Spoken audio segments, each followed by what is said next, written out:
Nirerespeto ni Pangulong Ferdinand R. Marcos Jr. ang konstitusyon at proseso nito. Yan ang tugon ng palasyo sa harap ng umano'y impeachment complaint laban sa Pangulo. May report si Clazel Pardilla. Nakahanda si Pangulong Ferdinand R. Marcos Jr. na harapin ang umuugong na impeachment case laban sa kanya. Ang Pangulo naman handa naman po sa lahat ng pagkakataon dahil siya po ay gumagalang sa konstitusyon, gumagalang po siya sa proseso. Sabi ni Senior House Deputy Minority Leader Representative Edgar Erice, ilang mambabatas ang nagpaplanong maghain ng impeachment complaint laban sa presidente dahil umano sa betrayal of public trust na may kaugnayan sa maanumalyang flood control projects. Dahil nabanggit ito tungkol sa di umanong pagpirma sa GAA. Ang Pangulo po, unang-una, hindi po siya nagnakaw ng pera. Pangalawa, siya po ang nagpapaimbestiga sa mga maaanumalyang flood control projects at maaaring naging sanhi ng korupsyon.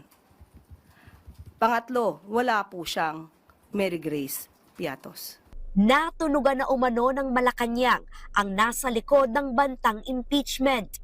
Sa mga supporters po ng Vice Presidente na nagnanais po na magsampa ng impeachment complaint, mas maganda po siguro bago magturo at tumingin sa iba, tulungan muna nila ang idolo nila. Sinasabi ng iba, ito para makaiwas di umano ang Vice Presidente sa mga isyung paglustay at mga di umanong pagtanggap ng pondo, milyong-milyong pondo mula sa mga drug lords. So mas magandang masagot po yan. Ang impeachment case ay naglalayong imbestigahan ang mataas na opisyal ng gobyerno kung napatunayang may sala, patalsikin sa pwesto. Ito uli ang nakaamba umanong harapin ni Vice President Sara Duterte.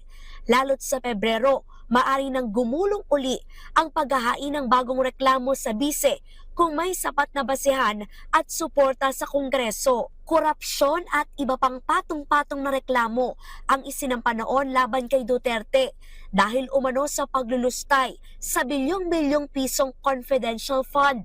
Sa pagkakataong ito, ayon sa Malacanang, Kung ano po ang pagtrato sa pag-iimbestiga sa flood control projects, mga anomalyang flood control projects, ganun din po ang gawing pagtrato sa paggagawa or sa pag-iimbestiga patungkol dito sa impeachment complaint laban kay VP Sara. Clazel Pardilla para sa Pambansang TV sa Bagong Pilipinas.